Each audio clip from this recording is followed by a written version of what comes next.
Oh, I was enjoying that music. Hey, it's me, Vicky Marie. And good morning, good afternoon, or good evening, depending on where you are. Here in Spain, we're still morning as far as Spain's concerned, because in Spain it's morning up until 2 o'clock. But I suppose you'd say good afternoon. You'd call it afternoon if you were British. Yes, that's right.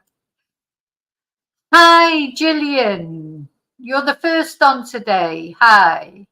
So this is total impromptu live. My voice is feeling a little bit better. So, I just can't keep quiet. So I know some of the news this morning. I just wanted to come on and chat about the news because no, I've just got this feeling like everything's going to just kick off, isn't it? Hi, Kelly. Oh yeah, I am trying with sun. I'm going to try and get some sun this afternoon. It's getting a bit hot in the afternoons now. Normally, if I can't get any sun, I normally try and go 11 in the morning on the roof. When I'm not working, of course, 11 till 1, a couple of hours. But I've sort of missed that window this morning because I had classes. But I might get. It's not too hot yet. So yeah, it's all going on, isn't it? It's all happening. So first thing that I noticed this morning that I wanted to talk about, or that I saw on the news, is about the fact, just sort of out of the blue, obviously about the war in Israel between the Palestinians and the Israelis, or you could say it's between Hamas and the Israelis. And, there's been so much controversy about it because I don't think there's anyone who would say that what Hamas did was not a terrible thing. It was a terrible thing. But then Israel seems to have responded in just the same, worse ferocity, worse violence, worse, and I don't want to get into the rights and wrongs of who's right, who's wrong. These issues are massive issues that go back years and years and years. My whole lifetime there's been all these problems and I don't really understand it, but basically it's religion, isn't it? It's like most wars. And the problem with religion, wars over religion, is they're intractable. You cannot, you cannot what can you do? It's difficult to have talks, to have compromises, because it's like black and white, isn't it? It's either our way or it's the highway for both sides. And in the meantime, everyone's dying and children are dying. Normal civilians, as always, are dying while these terrible atrocities go on. So, I'm not on anybody's side. I'm just on the side of not killing people, and especially not killing children. But then this morning, I see that 3 countries, Ireland, Norway, and Spain, where I live, have recognised Palestine as an independent state. So, although I think in the beginning of this conflict, a lot of the sympathies were with Israel, weren't they, because of what Hamas did when they just sort of parachuted in and did terrible things and took hostages and all those things that they did that everybody would agree were terrible. Hi, Joanne. Oh, thank you. Thank you. I love this. This is my comfy go-to top in the summer. It's so easy to wear, just so easy to wear. So, and it feels comfy. So yeah, that's where we are. So now let's have a look at Sky News. Most of the news I'm going to read you off Sky News because that's where I get my news from normally. Though I do try and look around for other things. So this is the first thing I wanted to talk about. Yeah, so Ireland, Norway and Spain recognise Palestine as an independent state. Now this is massive. Because this is the first time, there have been declarations against Israel, haven't they? Even Netanyahu, even his own people don't like him very much. He's too hardline, isn't he? That's the general sort of, seems to be the general assessment. And then there were calls for him to be arrested for war crimes or declared a war criminal. It's just not getting any better, is it? It doesn't feel like it's going to get any better. Now, this is really, I think it's a massive thing, because you've got three countries, three European countries. So bear in mind now that Britain's never gonna, I can't see Britain going against Israel ever, or certainly no time soon. And I can't see America doing that either, but Europe might do it. And these three countries are all European countries. So because of that, the Israel's foreign minister has ordered his country's ambassadors, well, certainly in Ireland and Norway, it doesn't mention Spain. Spain quite often gets forgotten as if it doesn't count somehow, but they've been ordered to return home, and saying that this sends a message to the world that terrorism pays. Well, do you know what? Terrorism is a very, Nelson Mandela was considered a terrorist once. The Sinn Féin. Terrorism sometimes is a word that's applied by a ruling state to a state that opposes them. Even if you had the worst state in the world, like maybe if you go back to the Nazi state, I'm sure they would have called anyone against them terrorists. So terrorism, you've got to be careful with the word. And this is so complicated, because the thing is, sometimes it's the distinguishing between Hamas, which is a terrorist organization, I suppose, because they've done terrible things. But just because a government does it doesn't mean it's not terrorism in a different form. So it's very complex, this, but it just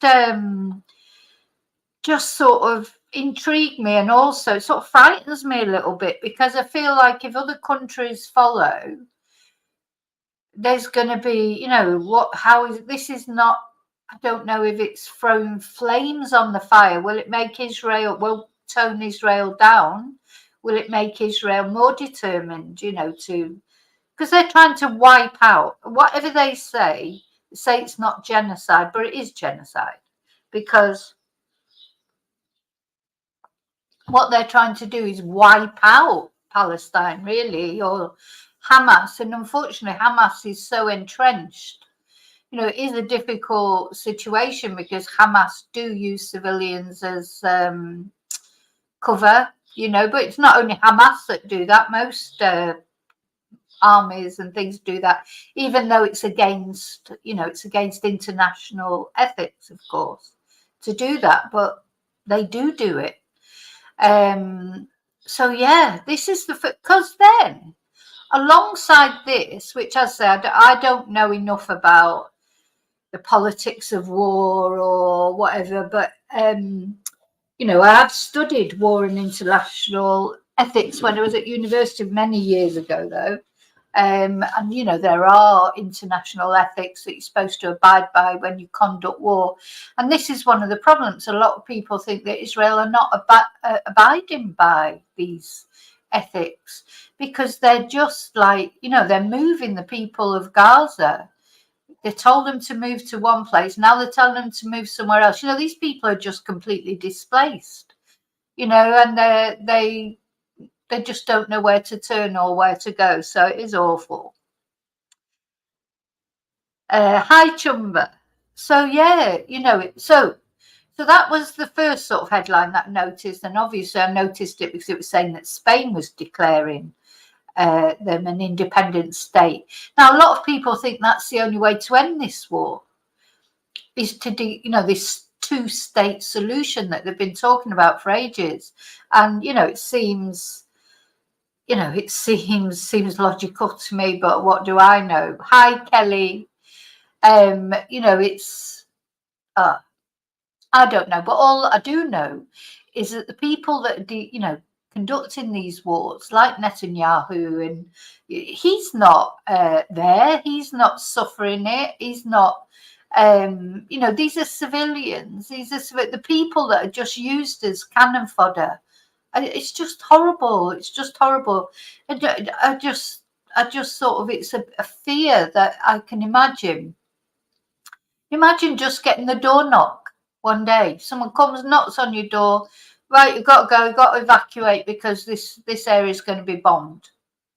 That's literally what has happened to the people in Gaza.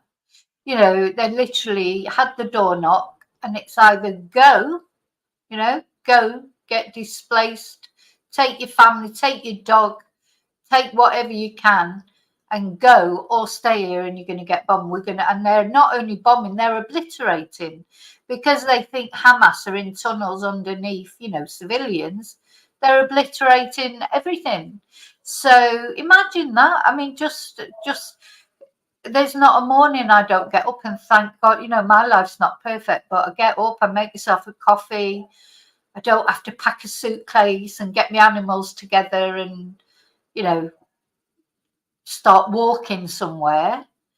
That's what's happening to a lot of people day in, day out, not only in Gaza, Ukraine, all the other wars all over the world. So, it's awful. So imagine having to do that.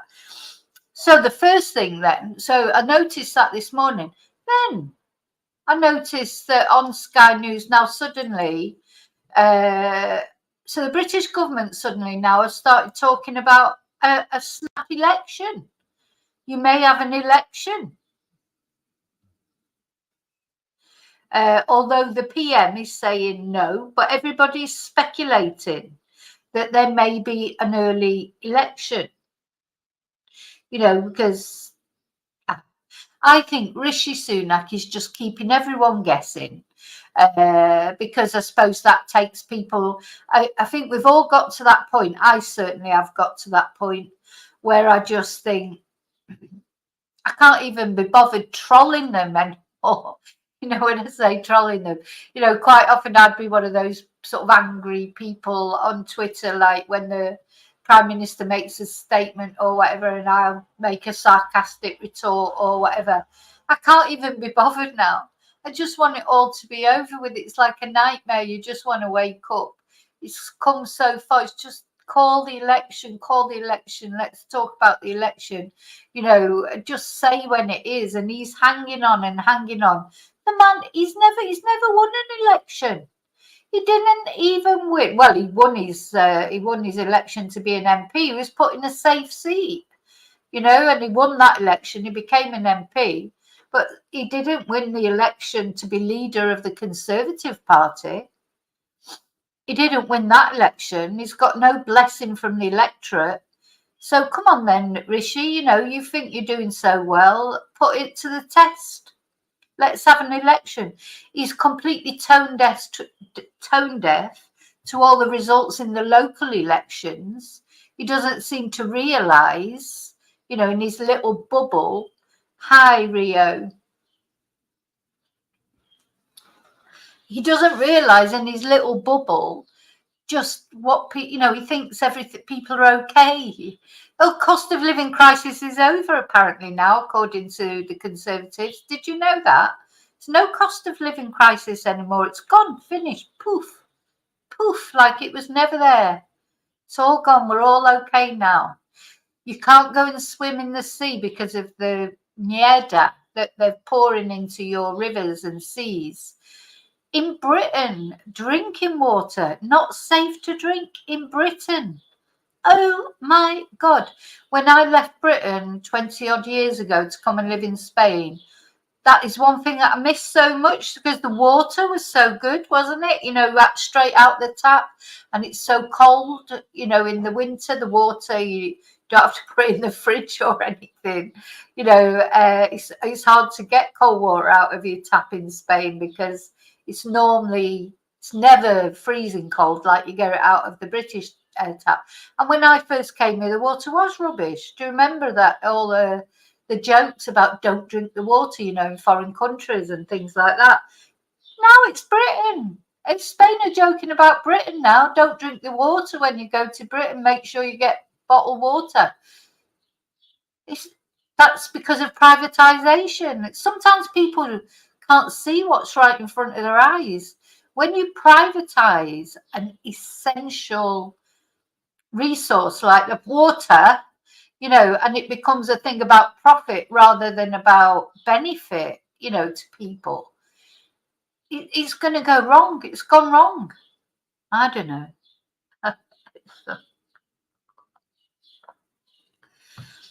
Well, Rio, I'd be very careful drinking out the tap if I were you. Hi, Maggie.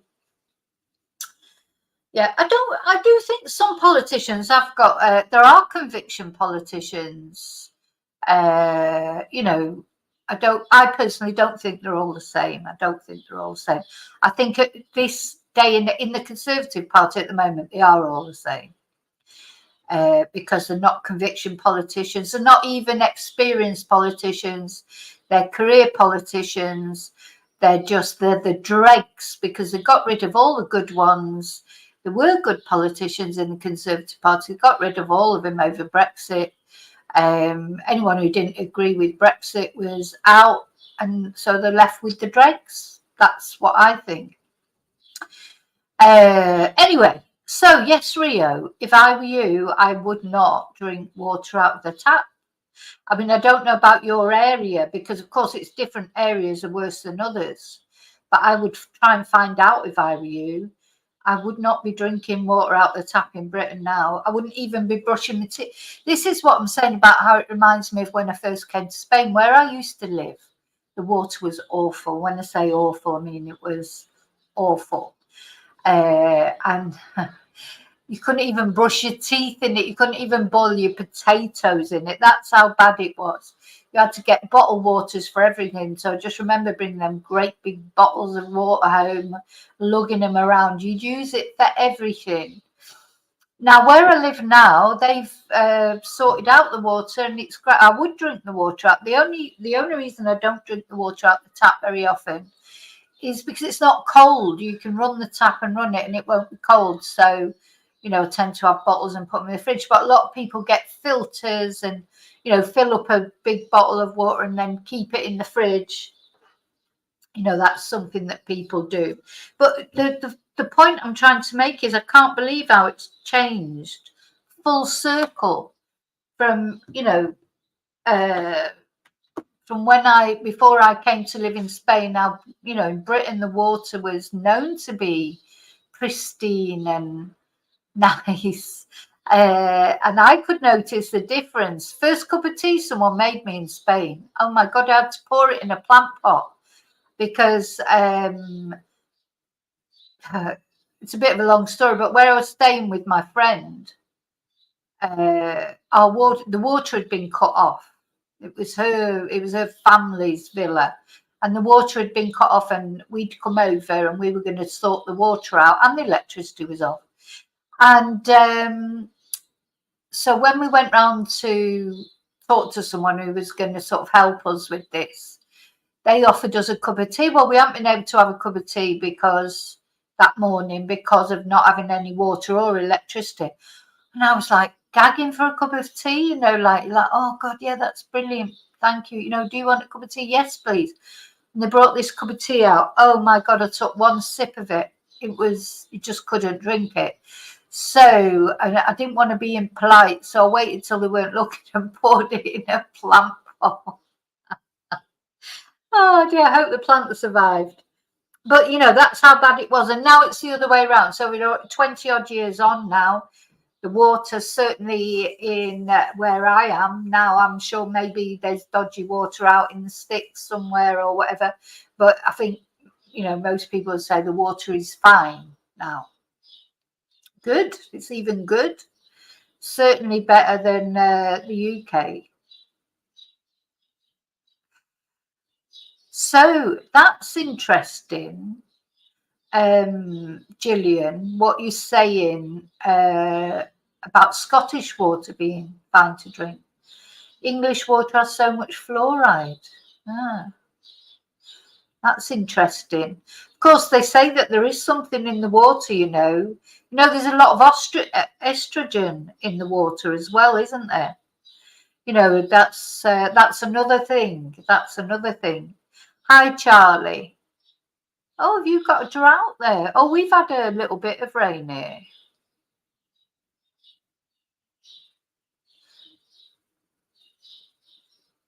Yeah, I would not. Yeah, Rio, it could be why you're feeling ill. You might have one of those parasites.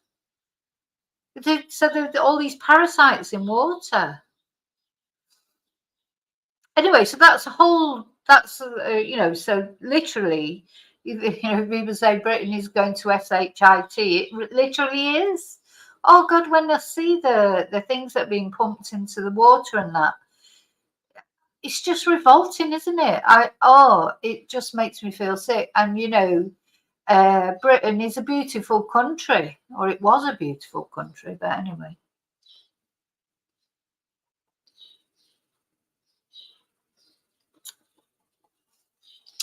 Yeah, of course, the water is different as well, not only from Scotland to England, but the water in Manchester is different to the water in the south.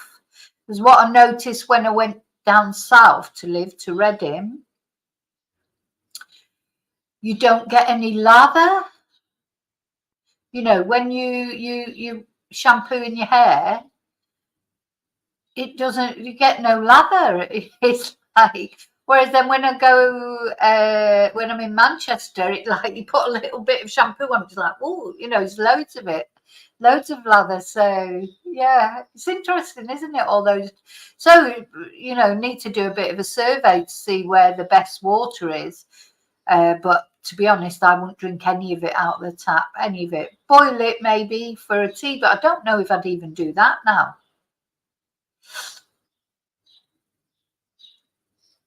Oh, that's interesting, Kelly. I never thought what is Australian water like, but is it pure? Like, you know, is it good? You know when you taste water if it's good or not. You know, I could tell as soon as I came to Spain, first of all, the water didn't taste, you know, clear. It didn't taste pure. Whereas the water in the UK did. But now I think you'd only have to taste it, wouldn't you? And surely you would know if it what it was like, you know. Um, there's something going weird with my YouTube at the moment because it's showing that I've got no viewers, but obviously I've got viewers because we're all chatting. So why is it showing 0?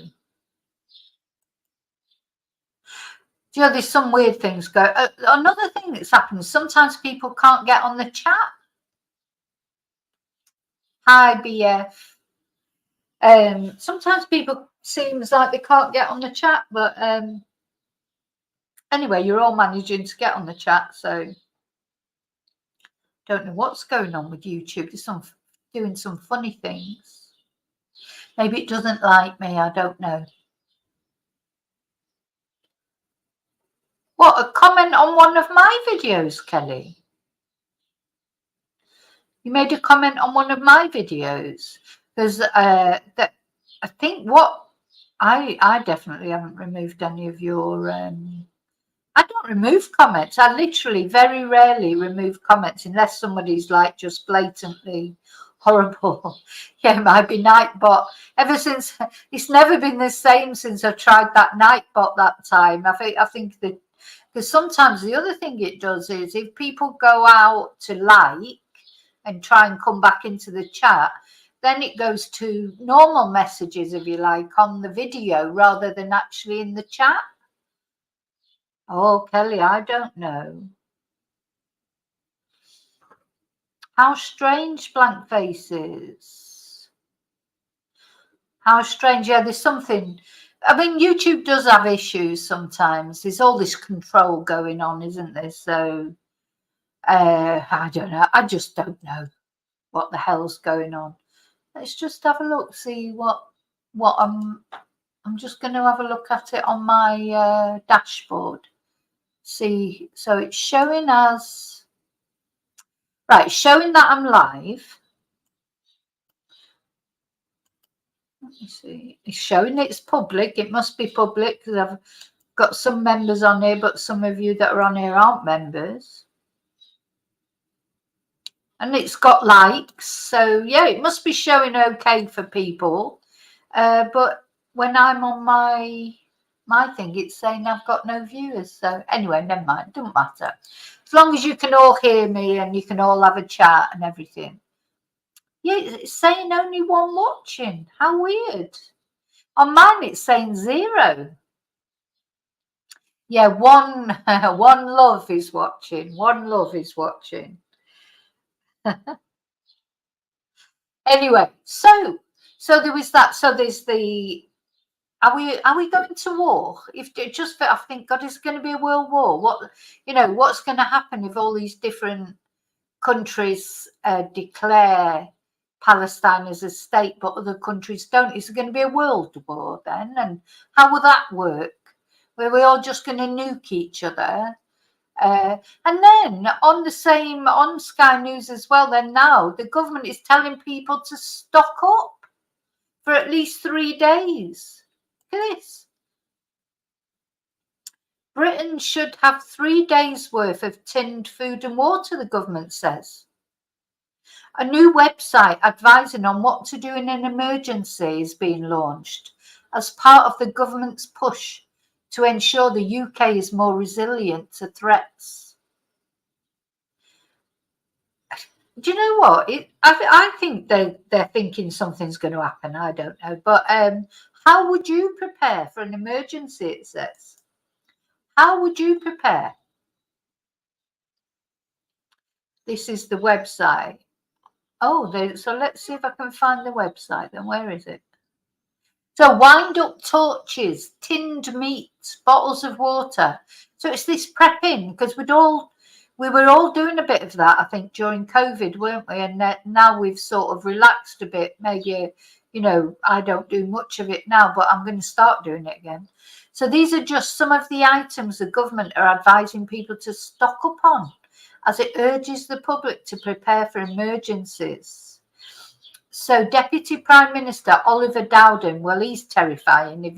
He's a scary guy. He looks scary, he's a horrible guy. Anyway, never mind. That's just one of the many horrible ones. He's revealed a new website to advise people on how to protect themselves from various risks, including biosecurity crises, flooding, power outages, or another pandemic.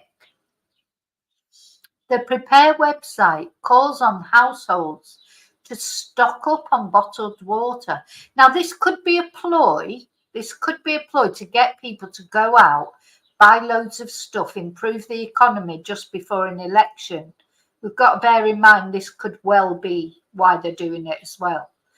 So you can just see them coming up with this idea. I know, we'll tell everybody to stock up on everything, and then people will go out and buy loads of stuff and the economy will look really good. So they said you should have a minimum supply of 3 litres of drinking water per person per day. Oh my God. But says that 10 litres is recommended for more comfortable levels for cooking and hygiene.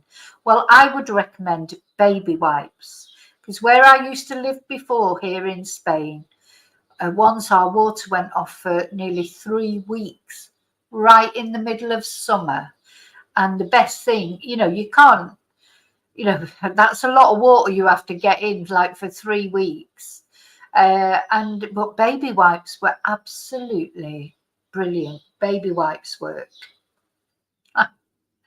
So get your baby wipes in as well as your water. So 10 litres is recommended for cooking and hygiene. And people should, it suggests, also store non-perishable food that doesn't need cooking, such as tinned meat, vegetables, fruit, as well as baby supplies and pet food. Yeah, got to make sure the dogs have got their food in, that's for sure.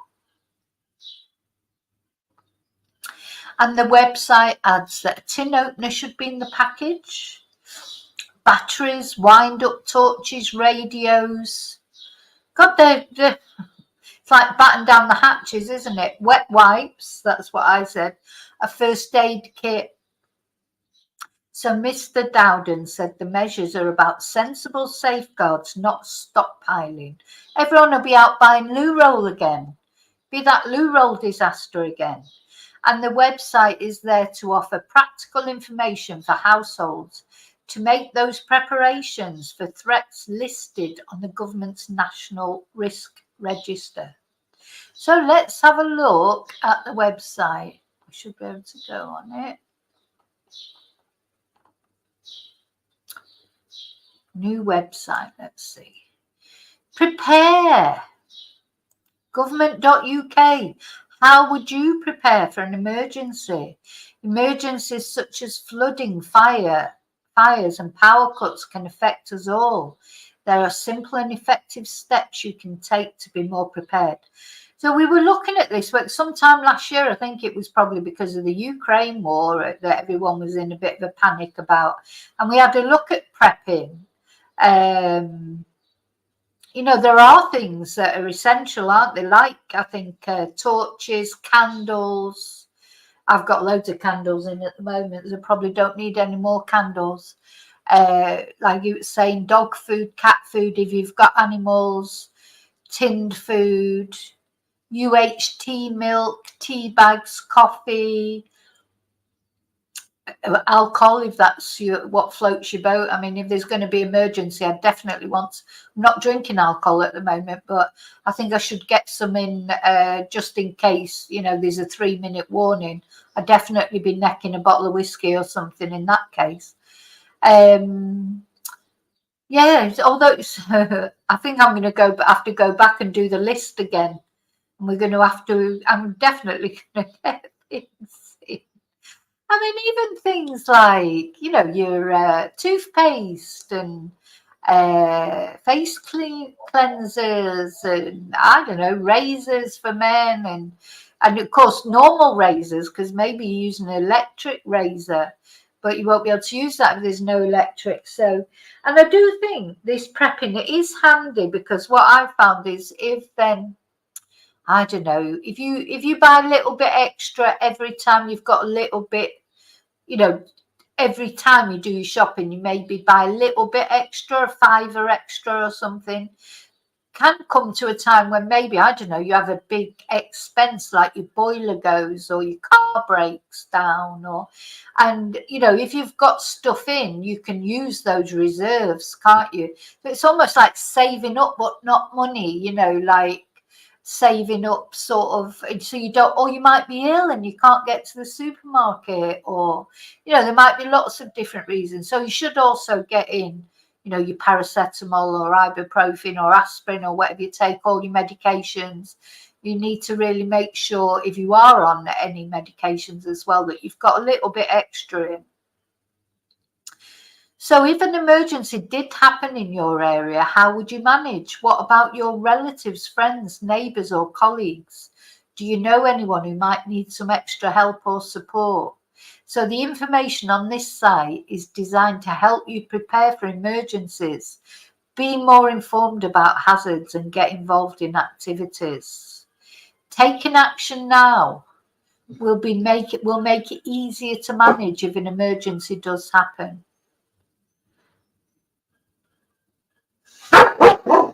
Oh, and then it says, look at this though. Do you know, this is just typical of Britain, how mad it is at the moment. So call 999 if you feel someone else is in immediate danger, but this site will not be updated with live information. Shh. During an emergency, this site will not be updated with live information. Why not? Isn't that what it's for? Anyway, never mind. So it won't help you. Though I suppose you'll have no internet anyway, so you won't be able to get on it. Oh dear, it's crazy, isn't it? So here are a few simple things you could do now to prepare for emergencies. Find out if you're eligible to sign up to your gas, electricity and water suppliers' priority service registers, so they know that you need additional support. Well, I didn't even know about that. So, you know, I suppose that's if you've got special concerns, you know. Set a reminder in your phone or make a note on your calendar to check your smoke alarms at least once a month, and involve children in the monthly test too. Write down important phone numbers on paper, such as the number to report a power cut. I do think that's a good idea because, you know, we keep all our phone numbers in our phone, don't we? And if our phone battery goes because there's no electricity, and we won't even be able to, you know, we won't be able to phone. Mind you, I couldn't even use my landline if there was no electricity because that relies on electricity. I don't know. Just use our downloadable and printable household emergency plan. Let's have a look at that. Oh my God! So we'll all have to download this. Oh, I've downloaded it, but household emergency plan. It's a Word document. Yeah. Oh God. So, if the emergency is outside the home, you might have to go inside, stay in, tune in. If the emergency is inside the home, then get out, stay out, ring 999. This is interesting. I think what I haven't got time to go through the whole thing today. I didn't realise it would take me to all these different places, but it is interesting, and it probably is useful. But do you see what I'm saying? I'm just thinking, why is this all coming out? You know, you feel like, do they know? Do they feel like something's going to happen? You know, because it could be a biosecurity crisis. What's that?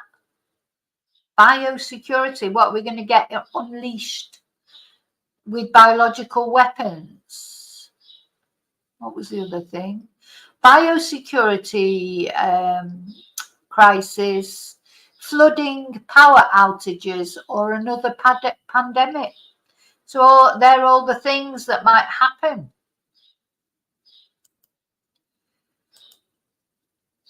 Gosh.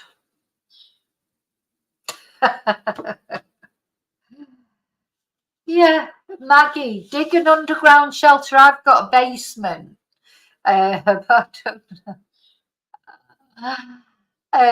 Nick, yeah, I would say I don't think I can use my landline without electricity. You know, it's everything depends on electricity or internet now, doesn't it? So we'd be able.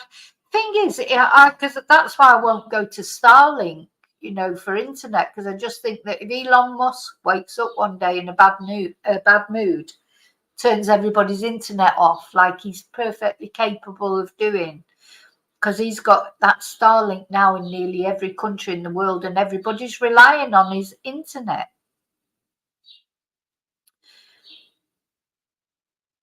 Yeah, you know, it's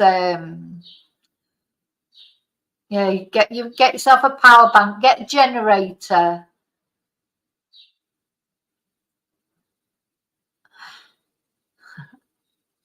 It reminds me, Chumber, I would roll a spliff and have a cardamom tea. Yeah, yeah. I don't like marijuana. I don't. You know, I'm just. You know, maybe I'd make an exception if there was a 3-minute warning, but I don't like it. I'd rather have a bottle of whiskey, to be honest. But yes, but you don't have to worry about your health if there's a 3-minute warning. You don't have to worry what it's going to do to your health, do you? I think I would smoke because I haven't smoked for years. I think I would definitely, maybe I should get a packet of cigarettes in just in case. So, because I'd sit down with my bottle of whiskey and I'd smoke about 30 fags.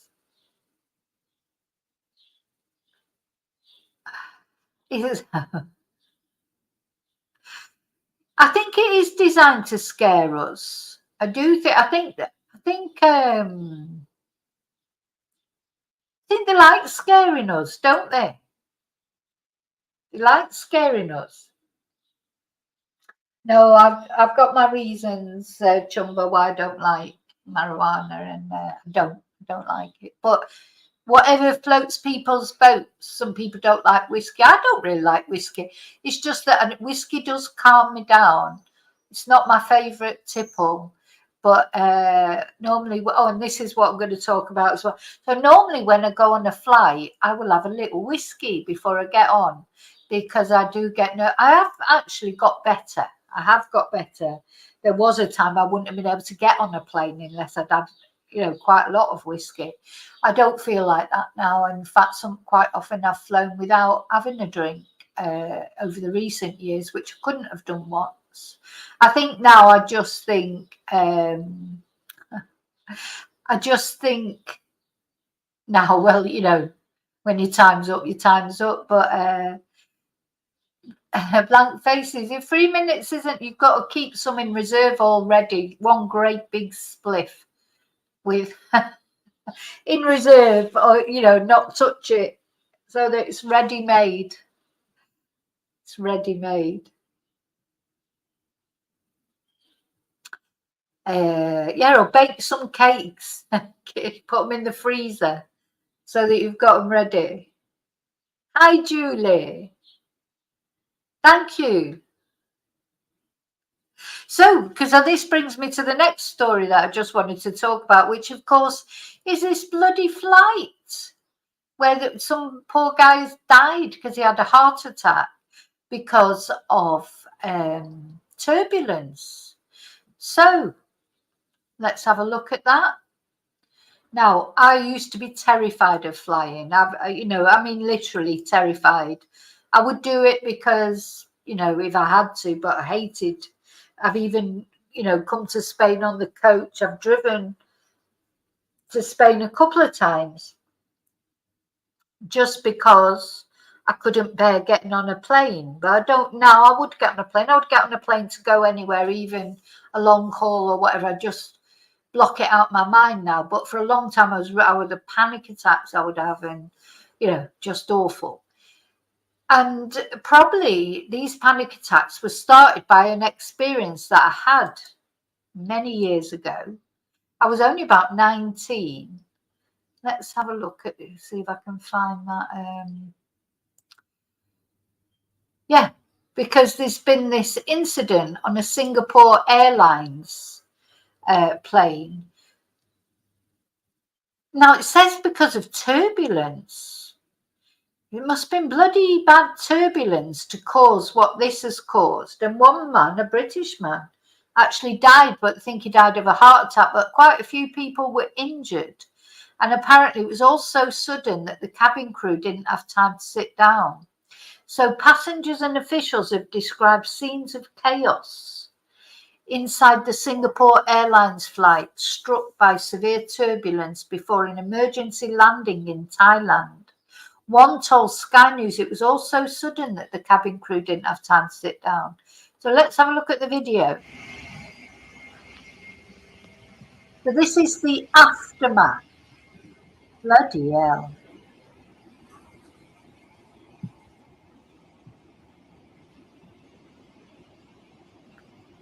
God.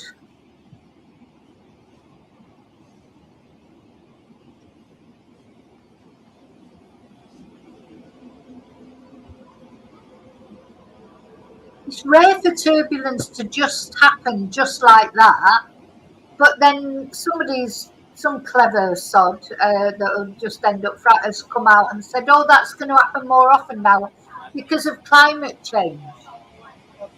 It's harder to predict the weather. I don't believe that. I think there's more to this.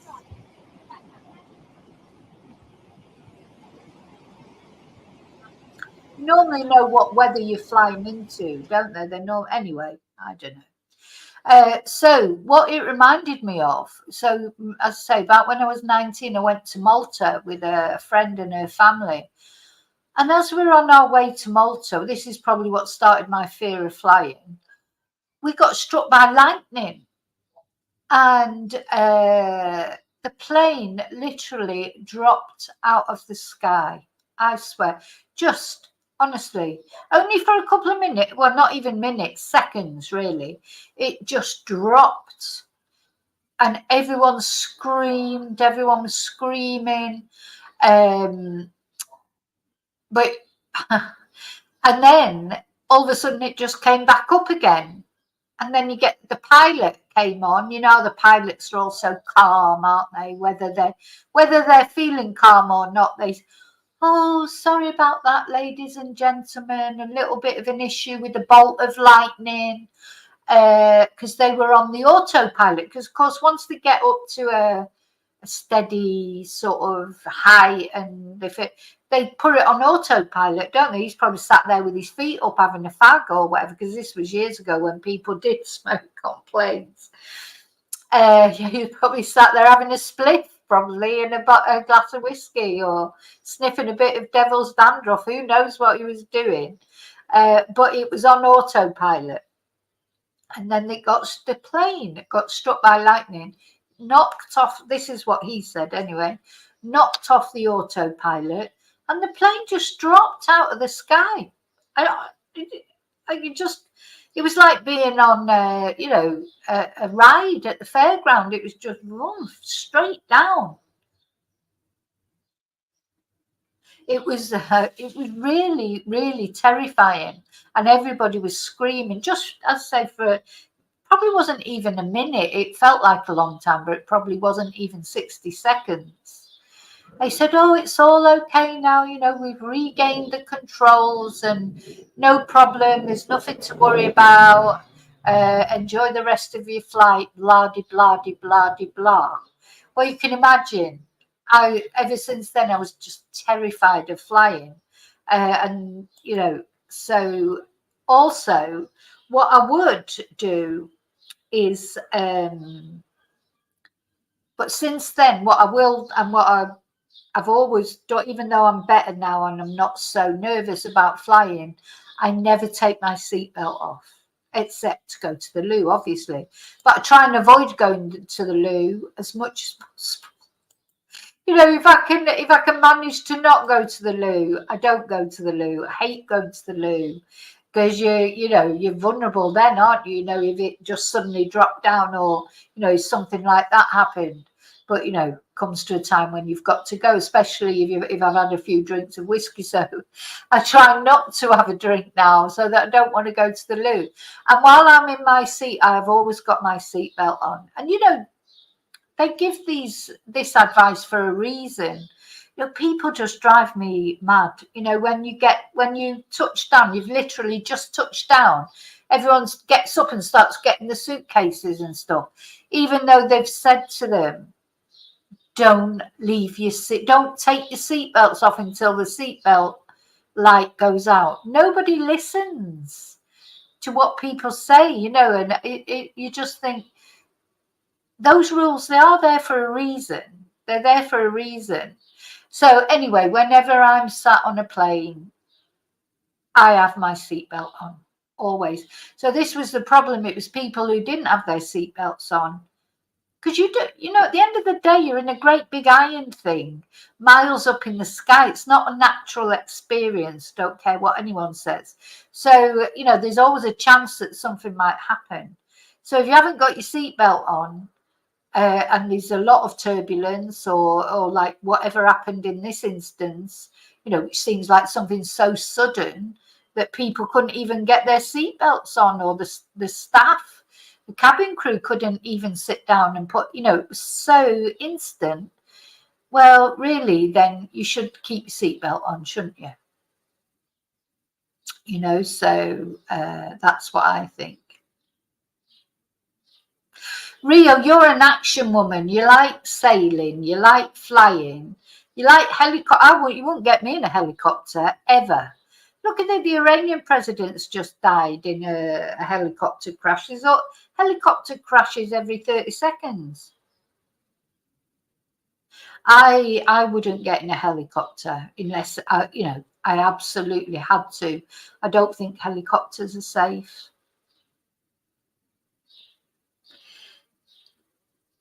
So yeah, so that was the other thing I wanted to talk to you about, because so what my advice to you would be, if you go on a plane, just make sure you always keep your seatbelt on. you know, except when you go to the loo, obviously, because you can't control. Maybe they should have a seatbelt on the loo. It's like, God, I hate going to the loo. I don't know about you on a plane. I hate it. I always sit in the aisle seat so that I can get to the loo whenever I need to. But I hate going. I put it off and put it off and put it off. You know, and I don't tend to do long, you know, I only really tend to go on planes in between here in Britain or when I went to Portugal or whatever, or maybe, you know, I don't go far, or I've never been far. I'd like to go on a long haul flight, but I'd rather go business class, really. I'd rather have my own loo, to be honest, if I was going on. That'd be good, wouldn't it? If you had an ensuite. Maybe one day if I won the lottery, I'd try and go on an ensuite, in an ensuite seat.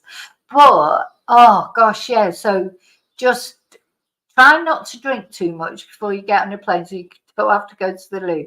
And all the time you're on the plane, make sure you got your seatbelt on.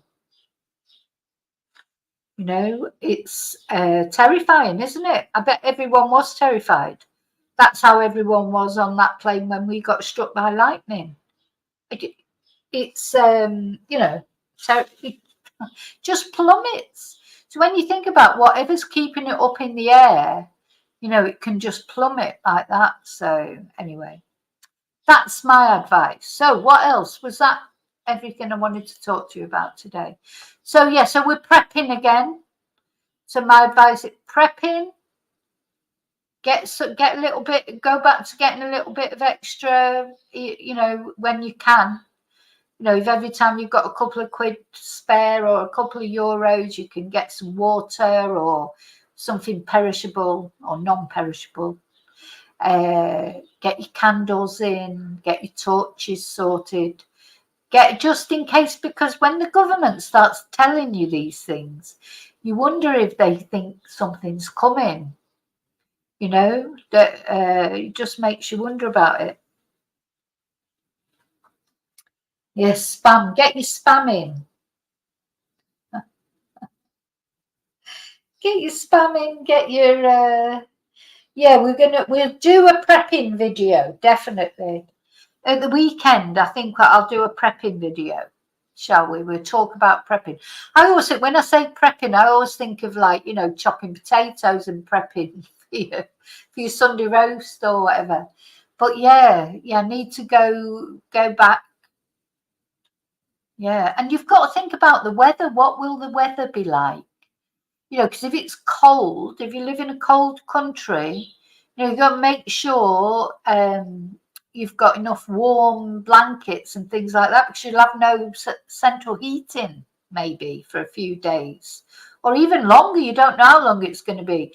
Whereas if, like me, you live in a hot country, you've got to make sure you've got some, you know, battery fans, etc. Because God, if the electric went in July and August, it'd just be unbearable, in the house. You know, you have to make sure you've got some battery fans. It'd be all right in the evening. I could go up on the roof terrace, and it's cooler up there. But in the daytime, you couldn't go up there because it's too sunny, it's too hot. So yeah, there's a lot of things to think about that you know, that you didn't. I'm giving everyone anxiety now. Everyone, see, this is Maggie's going shopping. This is what the government maybe. So bear in mind, this could be a ploy, could easily be a ploy. So everyone goes out and buys a little bit more shopping than normal, because that's a boost to the economy, isn't it? And as they're due to have an election soon, they might be deliberately trying to do that. So we've got to bear that in mind as well. Yeah, Charlie's going shopping. We're all going shopping. I'm going shopping as well. In fact, I was going to go shopping. I've got some shopping being delivered tomorrow. Because I hate going to the supermarket. I really, really don't like it. Too many people at the supermarket for me. But maybe I'll pop to the shops and just get some stuff in, just in case, because something might happen. I might not get my shopping delivery tomorrow.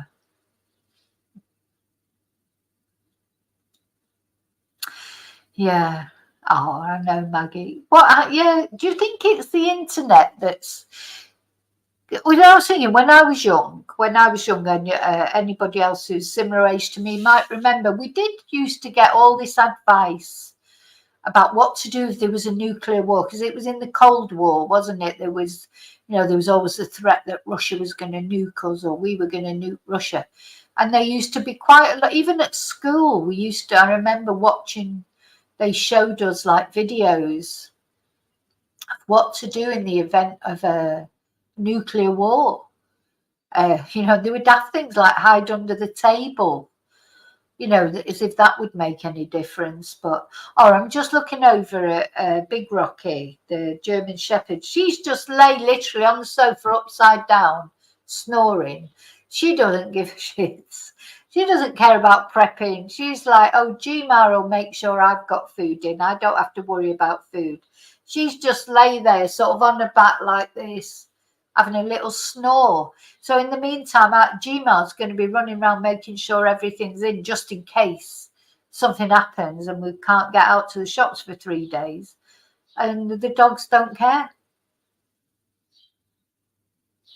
Yeah, lots of biscuits. Yeah. It's true, actually, Nick. If you're prepared, it does soothe the anxiety. So you've got to think about cooking as well, yeah, because you can get like a little camping stove. I had a camping stove for ages. I cooked first Christmas dinner. I cooked in this house because I couldn't afford when I first moved into the house. I couldn't afford to buy an oven, so I had a little camping stove. Couldn't afford to have an oven and hob fitted. Had a little cow, and I cooked Christmas dinner on it for me, my son, and a friend. The first Christmas that was here. So yeah, you got to think if you want hot food, because I really, really do not like cold foods. Like I just don't like cold food. I like hot food. So what would you do about that? How would we cook? Oh, barbecue. Get yourself some I've got a little barbecue out the back. It's only a little crappy one. But yeah, get some charcoal in, some fire lighters. So just at least I'll be able to cook some things on there. Yeah, but blank faces. What noodles? Because you'd have to put hot water in them, wouldn't you? Wine, yeah, get your wine in. As I say, I'm not really drinking at the moment, but I think if there was an emergency, I think I'd have to have a drink. You'd be bored silly.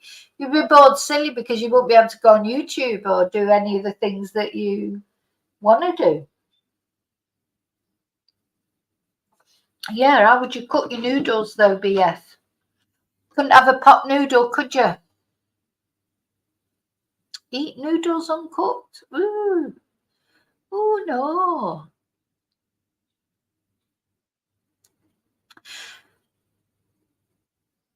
Joanne's worrying about Princess Caroline. Well, all I know about Princess Caroline is, well, she's got cancer. She'll be getting the best treatment. And hopefully, it's all gone very quiet, hasn't it? You've got King Charles, Charlie boy, he's out and about. He looks well, doesn't he? So his treatment seems to be working, or it appears that way. Who knows? To be honest, I know it sounds awful, but I don't even know what's true or what isn't true with the royal family, because why is William not out and about? I know he's probably looking after Catherine, but he's not looking after her. Come on, let's face it. He's not looking after her. He's not like, trying to look after the kids and, do the school run and cooking the meals. And, he's not. They've got people to do that. And she's getting good treatment. So he could still be out and about, but he's not, is he? So I think there's more to it, personally, I think. I do think there's more to it. So you can fry noodles in oil, according to BF. Hi, Mandy.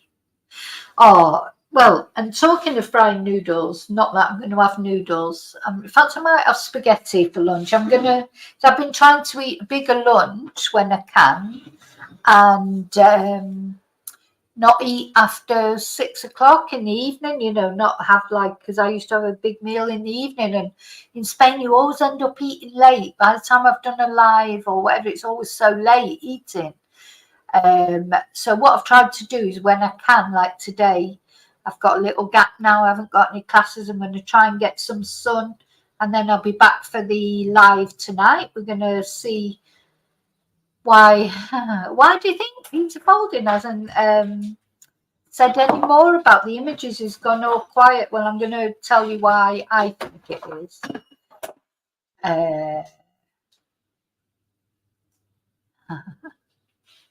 And then, yeah, I'll see you again later at 8 o'clock Spanish time. So, remember to live and love wisely and carefully. Do your prepping. Keep your seatbelt on if you're on a plane. And don't drink the water. Make sure you boil the water before you drink it, if you're in the UK anyway. See you later. So take care. Till I see you later. May your God go with you. Bye. Just try and put this on.